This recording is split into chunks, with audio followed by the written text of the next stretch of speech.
Hello and welcome back. Today we're going to talk about OCD, or obsessive compulsive disorder. The reason I wanted to do this one in particular is because it's one of the, I think, least well understood anxiety issues that we can face, and there's a lot of misconceptions, I think, around it. And when something is mysterious or we just don't know what's going on, it can feel a lot scarier. So I'm hoping today, as with anything else, that once you can understand it a little bit better, it's less intimidating, and perhaps it's clearer to see a way through about what we can do and why those things will work or why they will be helpful.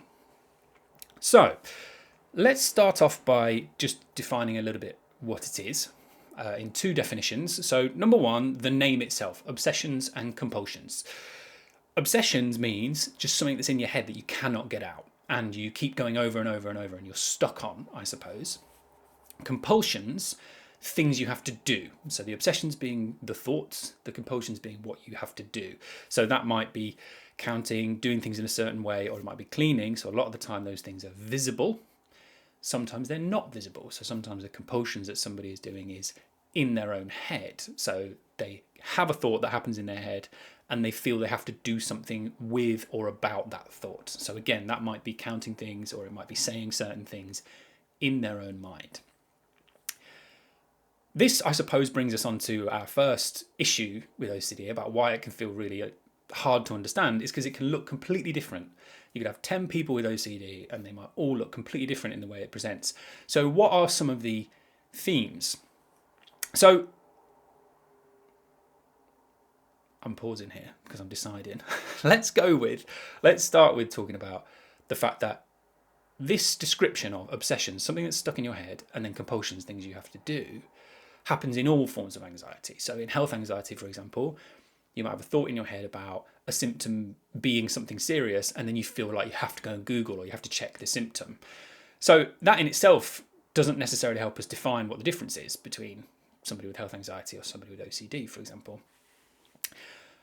One of the key things in OCD is to do with intrusive thoughts. So this is our other definition, that in OCD somebody has frequent intrusive thoughts that happen in their mind, that pop in unwelcome, unwanted, and importantly, kind of against who they are as a person. So either images of something or ideas of something bad happening to themselves or the people they love, or a thought about them doing something. So those of you that are watching, I've got a diagram behind me here. Those of you that are listening, you'll be able to see that on the video if you want, but I'm going to talk you through it. The intrusive thoughts are either harm to others or to me, or doing or thinking or saying something bad. And what then happens in OCD is the fact that that thought has popped into your head is scary. So you feel like you have to do something about that thought. That is another definition of OCD, having thoughts that pop into your mind that are scary and horrible and distressing, and you feeling like you have to do something about that. That, I think, is probably our better definition of what OCD is. Let's just break that down in a little bit more detail. So first of all, what are intrusive thoughts? I think a key thing to understand is that everybody gets intrusive thoughts. This is a term that's often misused. So people will say, oh, I let my intrusive thoughts win, type thing, is a phrase that's knocking about. But everybody does have intrusive thoughts, but that's not usually what we're describing when they use that word. Definition is, it comes into your mind unwelcome, unwanted, unprompted, and importantly, it's something that you don't want to do. You can't have an intrusive thought about buying something that you actually want to buy. That's not an intrusive thought. An intrusive thought would be, which I think is familiar with lots of people, is imagining something bad happening. So one of the ones that I frequently come across is if my kids are ever cycling or running or scootering by the side of a road and I'm watching them, I'm behind them maybe, I will have images of them falling into the road while a truck goes by. And sometimes it's a very graphic image about what happens. Or when one of my children gets ill, sometimes I will then have a thought in my mind, which sometimes comes with an image as well, of what if it's really serious. So an image popping up in my mind about something bad happening. And what I would want us to understand about why we get those thoughts is brains are supposed to constantly be on the lookout for danger. Constantly be looking ahead at what might happen so that we can avoid it. That is one reason why we don't accidentally walk into the road. The only reason you don't accidentally walk into the road is because your brain is constantly going, there's a road there, there's a road there, there's a road there, watch out for that. You're not even aware of it. Brains are constantly imagining what could go wrong so that we can avoid it. Normally, we get an intrusive thought like that and we dismiss it immediately. Other thoughts that might kind of be common are if you're standing at the top of a cliff or on the edge of a cliff, or again, you're running around with people that you know, but there's a cliff near the edge. You might feel very on edge and your brain is kind of imagining what would happen if we got too close. So you might picture yourself falling off, or you might even picture yourself jumping off. When you're stood next to some train tracks, it's quite common for people to have an intrusive thought about, like, what if I fell in, what if I jumped in, or what if I pushed somebody? Again, that doesn't mean that you want to do it. It may well be, but instead, it's just your brain going, wouldn't it be awful if? So we'd better not do that, is kind of the point. And brains are more likely to be on the lookout for or showing us potential danger if it's particularly important to us. So the reason I probably get more of them to do with my children is because the idea of something happening to them is like one of the worst things I can imagine. So the more important they are to me, the more likely I am to worry about, to imagine what could happen. That is the irony in OCD, because somebody with OCD will be getting intrusive thoughts more frequently than other people, and we'll talk about why, and more intensely maybe. But the key thing that changes it from just an intrusive thought that comes in and then leaves is the interpretation of what that thought means. And that is what happens in OCD. The fact that I've had this thought means either, so this is what somebody with OCD might feel, either the fact that I've had this thought means it's more likely to happen. So if there's some beliefs about like manifesting, or about the law of attraction, or some way in which your thoughts have an effect on the world around you by pulling invisible strings, whether that's a kind of spiritual belief, whether that's a religious belief or a superstitious one, the idea that my thoughts can influence the world around me, suddenly I've had this thought, if I believe or I am afraid that that could cause it to happen, I'm going to feel like I have to do something about it. I have to do something to counteract that. So that's one way we could understand it. Sometimes it's the fact that I've had this thought means it's irresponsible of me not to act. So I've had that thought with, imagine I'm the kid example with by the side of the road. I've just had this thought of what this could happen. I've got to do something. I'm going to need to do something. I need to say something to my kids, or I need to counteract that thought by thinking something more positive, whatever it might be.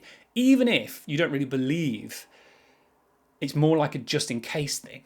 Like I'd feel awful if it happened and I hadn't done anything. Means that every time a thought pops into your head, you feel like you've got to do something. And again, that can be very limiting. Let's talk a little bit about intrusions, about doing or saying something bad. So this can feel more complicated for the people that experience this. So a small example that comes into my head is every time I'm in a church for a funeral or anything like that, or this used to happen to me in school assemblies as well, is I used to constantly think about, I hope I don't laugh. I used to constantly think it'd be awful if I laughed, and then that would produce the urge to laugh, if you like. That would be an example of, it's important to me not to do it, so my brain is constantly telling me, yeah, but what if you did? And therefore I'm imagining doing it. That also happens with things like, if it's important to you not to cause any harm, you might imagine, like, wouldn't it be awful if I hit this person? Or wouldn't it be awful if I did this? There was once a time in the kitchen, I was with my mum. It's probably about 18 or something, and I was chopping some carrots or something, and I turned around with this knife, and my mum was right behind me, and I just suddenly had this image of the knife like going into my mum, and it scared the life out of me. In that moment, I knew I didn't want to do it, but it scared me because my brain literally going, wouldn't it have been awful if this happened? What that might get interpreted as, if you are kind of stuck in OCD, or one thing that can get it stuck, is the fact that I've had this thought must mean that I want it to happen, that I'm a bad person, or there's something wrong with me for having these random thoughts that seem very distressing and very graphic sometimes. I must be losing control. There must be something wrong with my mind, and therefore perhaps I'm a dangerous person to be around. And again, what that will make you do, I've had an intrusive thought, because that's what brains do. They throw up all sorts of random stuff about what could happen. And in fact, I am more likely to have those thoughts about things that I really don't want to happen. That's the irony. That's quite an important part of dealing with OCD. Instead of that, I'm thinking, oh no, this must mean I'm a bad person. I'm going to have to do something about it. I'm going to have to counteract that thought in some way. I might have to keep myself away from people in case I'm dangerous. I might have to try and think something positive or opposite instead. So yes, some intrusive thoughts can be sort of fixated upon doing or saying kind of inappropriate things, or things that are, the fancy term for it in therapy speak is ego dystonic. I don't know why we use these words, man, but it means against my values and who I am as a person. These are thoughts that I'm having that stand out to me and scare me because I don't want them, because I am not like this. And that's why they scare me so much. That's the definition of an intrusive thought. So let's talk a little bit about what people end up doing. So you've had a thought, you've got an interpretation that it means something. So either it's more likely to happen, it's irresponsible of me not to act, it means I'm a bad person, or it means I must be losing control. There are, I suppose, two groups of compulsions. Let's talk about the visible ones, the ones that you do with your body, if you like. So these are all intended to counteract the thought or prevent this bad thing from happening. It might be avoiding certain places or certain things. It might be checking things a lot. So I've just had an image of something going on with my child. I'll need to go and check them. I need to go and check they're okay, something like that. It might be doing things in a certain order, or following certain rules or rituals or superstitions. And again, people do that for lots of different reasons, but within OCD, the reason will be because I feel that if I don't do it, something bad will happen. Or sometimes that is a distressing image that's in your head, as we've described with intrusive thoughts. Sometimes it's just more like a feeling. Like, I don't know what it is, I'm afraid, of being bad, but I am afraid that something will happen and that I need to do it like this. Otherwise, I haven't done everything that I can. And that's probably quite a key phrase in OCD. I need to do everything that I can, which can be kind of endless, because how do you know when you've finished, I suppose, particularly if some of your beliefs are around superstitious type stuff, like I need to do things in a certain order. That can be kind of endless. You can add more layers and layers of superstition on top. Cleaning, so if it's germ-based, for example, again in OCD, often if the fixation is on germs, like what if there's something on me, often the intrusion or the scary part isn't necessarily that you've got it, it's that you might pass it on to somebody else. So what if this is on me and I cause harm to others by passing it on to them because I don't know? You might feel like you need to clean. You might feel like you need to overly, thoroughly, or every time the thought pops back into your head, wash your hands again, for example. Counting or going over and over things. So again, sometimes that is about, if I do it in this way, if things happen evenly, things are more likely to work out okay. So I'm just trying to give myself the best chance of keeping my family safe. Suddenly, the counting and doing things in a particular order doesn't seem bizarre, doesn't seem daft. It makes sense. It does make sense. Of course you're doing it. If what it means to you is, if I don't do this, it feels like it's more likely that something terrible could happen, of course you'd count. Of course you would. This is what I mean about making it less mysterious. Sometimes all we see of the OCD is the behaviour. But once you understand what the behaviour is about, it makes more sense and we can do something about it. Sometimes the compulsions are internal, so there's stuff that's happening in your head. So particularly if you're having thoughts that you find distressing, if some of it is about being afraid that you're going to cause something bad to happen, what you might feel you need to do is counteract the thought. So now I need to think of something positive instead. And I've had one negative thought, so I need to think of 10 positive thoughts, which can be really exhausting. And you might also compensate. So that's what we mean. That's another way of sort of phrasing that. I've had a bad thought, I need to think some good thoughts. Or you might replace it. You might try and drown it out. So what you might do is sing a song in your head, count in your head, say certain phrases to yourself in your head, just to sort of drown out and try and keep out any negative thoughts from coming in, because the idea of them coming in is scary to you. So you feel like you have to do something in your head to make sure it doesn't happen. Sometimes you might search over your memory. This is another compulsion. So quite a common fear in OCD is, what if I've done something bad but I don't remember? So you might walk away from a conversation and worry like, did I say something random, totally inappropriate? Like, did I swear at that person? And you search your memory, but memory is unreliable. So that you don't find an answer. And part of you might think, well, what if I did? What if I did and I don't remember? Oh God, that'd be awful. Or perhaps a driving one, getting to the end of a car journey and thinking, did I hit someone and do I not remember? So you'll search through your memory. Do I remember any times? Oh, there was a slight bump. I wonder if, wouldn't it be awful if that bump actually was somebody that I didn't see and now they're in the bushes on the side of the road and I've left them there. Wouldn't I be a terrible person? So searching through your memory is another kind of compulsion that people do as well. And you can see, I think, from these things, just how stuck you would be. Because what you are trying to run away from, or what you are trying to deal with, is a thought in your head. So you are trying to prevent this thought from coming in, and you are trying to make it go away. But the problem is you can't outrun something that's in your head, because it comes with you. It's like trying to outrun your shadow. So, additionally, trying to fight your thoughts makes them come more strongly. So this is one explanation for why somebody with OCD gets more frequent and potentially more intense intrusive thoughts than somebody else might. Because if you try not to think about something, you will think about it more.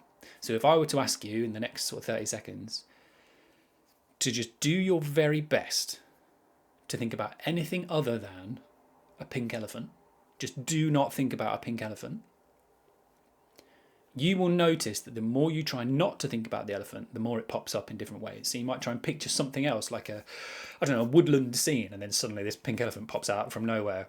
The more you try to not think about something, the more you will actually think about it. And that really ramps up the OCD. So you're trying to deal with the intrusive thought by trying to fight it, but it keeps coming back more strongly. How exhausting is that? One of the main things we're trying to do in OCD, the end result that we want, is for somebody to be able to understand and feel and believe that whatever thought pops into your head, it doesn't mean anything. Thoughts aren't going to cause something terrible to happen. Having a random thought doesn't make you a bad person. And it isn't something you can control all the time, that it's actually normal to have thoughts about bad things happening. And for me, I think it's particularly important to understand that you're more likely to have a thought about something bad happening if you don't want it to happen, not because you do.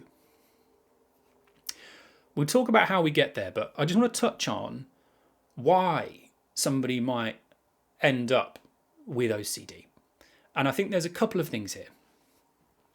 Number one is, if it is very important to you to be a good person, or you have picked up along the way that you have a lot of responsibility and it's important for you to take responsibility for the people around you and the people that you love, maybe because you were in a position when you were young that you did need to look out for everybody, then you might find yourself responding to thoughts that you have in your head, feeling like you've got to do something about it.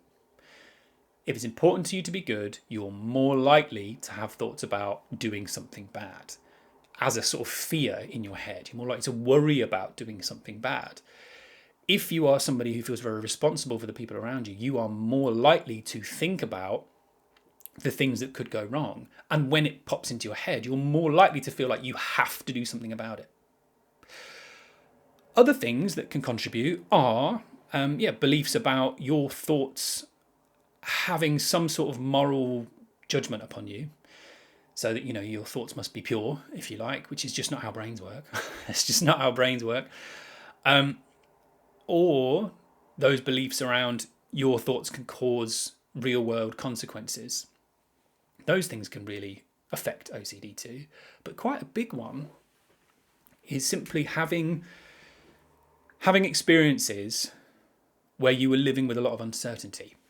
A lot of uncertainty or a lot of unpredictability. So it's quite common if somebody is living in an environment which is either unpredictable and chaotic, so perhaps there's somebody in the house who is unpredictable and chaotic, you might constantly feel like you need to be on the lookout for things that could go wrong, and you might constantly feel a state of feeling on edge, and you end up doing things to make yourself feel better, or convinced or trying to be convinced that things are going to work out, even if you know they might not. So you might sort of find yourself doing things in a particular order, or trying to like pray or wish that things are going to go positively because you feel so out of control and it's not in your control. You're reaching for something that's going to make you feel better. And maybe you can't even describe why. So if there's a young kid living in an unpredictable situation and they're trying to go to bed and trying to go to sleep, but they're on edge about what might happen, sometimes we do things just because it makes us feel better. So you might do things in a certain order and you might not be able to describe why, but when I do it like this, it makes me feel slightly calmer that maybe things will be okay. And maybe it's as simple as that. Sometimes it doesn't have to be an unpredictable person, sometimes just a situation. If you've had experiences which have taught you that bad things can happen, particularly bad things can happen out of nowhere, so an illness in the family or a sudden loss, that can leave you again in this state of feeling completely out of control of everything. And particularly for a child, what this can do is it can lead to well, what can I do? What can I do? Or what did I do that didn't prevent this? And what if I need to really watch everything I'm thinking and saying and doing to try and make sure that nothing like that ever happens again? So you reach for more and more things. Even if part of you knows that they might not be true, if you like, you'll do them just in case. If you're worried about the safety of your family, you'll do them just in case. And that can be really trapping. So, let's talk about what we do. We've spoken about the fact that really the end game, what we're aiming for in OCD, is to help somebody react to intrusive thoughts as if they are just thoughts. That this thought doesn't mean anything about me. What it feels like when you have OCD is your job is to try and get rid of any possible danger. So I've had a thought, I've got to get rid of it. But the point is that in itself is a trap because you can't get rid of thoughts. It takes a lot of effort to try not to think about something. It takes up so much of your day, so much of your energy. And fundamentally, if we are able to just go, well, it's just a thought, the thought will pass on its own. It will go away on its own. You don't need to do anything about it. That's what we're aiming for. There's a couple of ways to get in there. So whenever you read about OCD treatment, the first thing you'll come across is exposure and response prevention. And what this means is trying to reduce your compulsions. So trying to not check so much. So when a thought comes in, it makes you want to go and check something, or it makes you want to counteract, or it makes you want to wash your hands again, or it makes you want to do things in a certain order.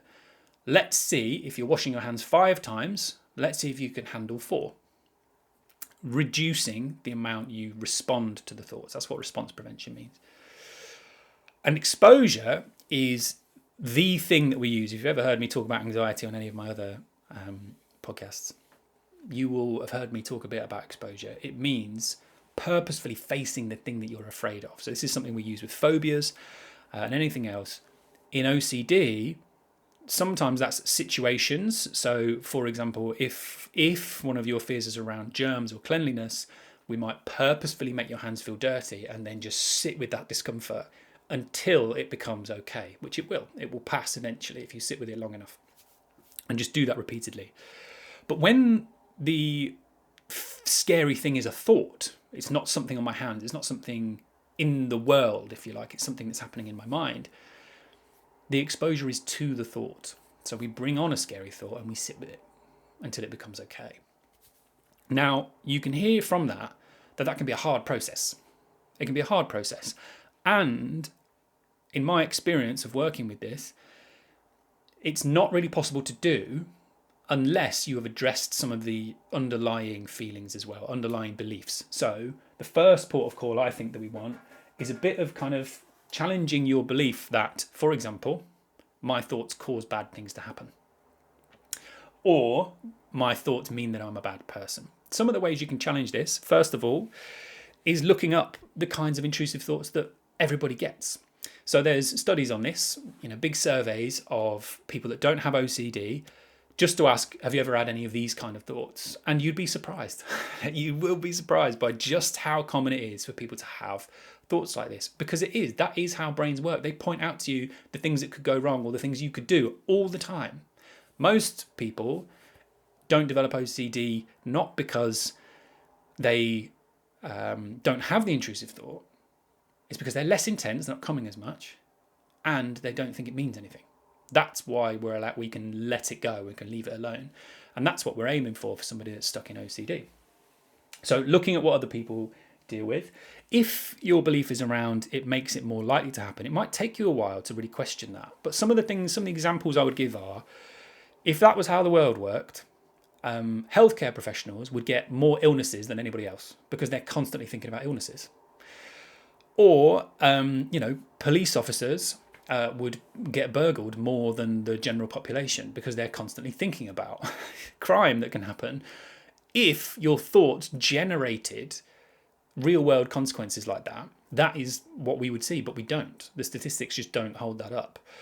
I know that's not going to convince you immediately, but if that's part of what's going on for you, that might need addressing before you feel like you can do exposure, because somebody just asking you to just sit with your scary thoughts will feel overwhelmingly terrifying if you still have a belief that every time I think it's going to cause it to happen. You're just not going to be able to do the exposure. So, a couple of other things. Some of the stuff that we can use generally for anxiety absolutely still really works here with OCD to help you deal with it in the moment. Exposure can be a really helpful thing to allow your brain to let go of the idea that this thought is something to be afraid of for the long term. But while you're dealing with it on a day-to-day basis, doing things like relaxation and deep breathing to deal with moments of anxiety, or diffusion. So I think a very impactful way of helping yourself feel and respond to your thoughts as if they're just thoughts comes from the school of thought from acceptance and commitment therapy, which is, can we do something to just make it very, very clear that this is just a thought? So some of that might be naming it as a thought. So a thought pops in your head of something very distressing, and you say, oh yes, I am noticing that I am having a thought. That is just a thought. It's not the truth. Or that is just a thought. It doesn't mean anything. Is something to be able to say to yourself to keep those thoughts at a distance so that you don't get sucked into them and you purposefully don't respond. I just watch it. There it is. I can see you, but I don't need to do anything about you. Other things that people have used is saying stuff like, yep, thank you for that. Thank you for that, brain. That's wonderful. Cheers. Really needed that today. Thank you very much. And again, it just allows you perhaps just a little distance from the thought that you don't have to engage with it. You don't have to get sucked into it. In acceptance and commitment therapy, sometimes what they'll call it is, if thoughts are like cars that are driving by, you can watch the cars go by without having to flag one down and get in the car. That's what we want you to be able to do with these thoughts, to be able to see them. Oh, there they are. I can see you. Cheers. But I'm just not going to get in. I'm not going to get sucked in today. Thank you very much. That, I think, can be a very helpful thing to practice, is to remind yourself, this is just a thought, and this thought doesn't mean anything about me, and I don't need to do anything about it. Thank you for that, brain. I will watch the thought go by and watch it drive away as it goes. You're still doing response prevention in that. I'm not getting sucked into the thought, so I'm not going to do my compulsions. I'm just going to see the thought and not engage with it. That's my idea. I'm saying that as if it's really, really easy. And maybe if what you're experiencing is quite on the milder end of the spectrum, like it doesn't overwhelm you all the time, maybe that will be really effective for you. But the key thing I'd want you to know is, if you get trapped in this, same with any anxiety problem, it's okay to get some help. It's okay to need somebody else to help you with it. It's not easy. It can be a very distressing thing, and it can take some time. But I'm hoping this bit of understanding of how it works, and if you do go for some help, what will somebody be looking to help you do, makes it a little bit less scary. Thank you for listening. I'll see you next time.